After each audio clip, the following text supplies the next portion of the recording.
Hello viewers, welcome to EQ International Magazine, India's oldest and leading solar media. So today we have Mr. Kamalaksha from TUV Rheinland. A very warm welcome, sir. Thank you. Thank you. Can you let us know about TUV and the services you are offering for the REI 2025?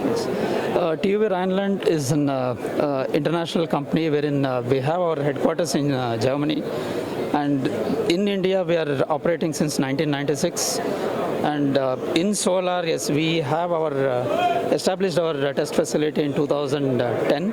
So since past 15 years, we are serving solar photovoltaic industry in Bangalore. What are the key highlights you are offering from TUV? You name it, for any services for PV modules. Yes, definitely we have our state-of-the-art facility in Bangalore, so wherein we can handle around 35 to 40 projects at a time. So you can name it, any testing and certification requirement for PV modules or PV components like junction boxes, cables and connectors. Yes, we have facility in Bangalore. What was your experience with TUV last year and this year? No, last year also we are participating in REI since 2008. I think this is our 17th year participation in REI. Yes, definitely we have lots of inquiries since it is floating since yesterday. So when compared to 2024, this year, yes, we have more footsteps when compared to the previous year.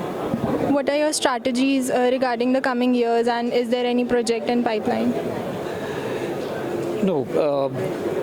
Our more focus is on towards testing and certification of products related to solar photovoltaics.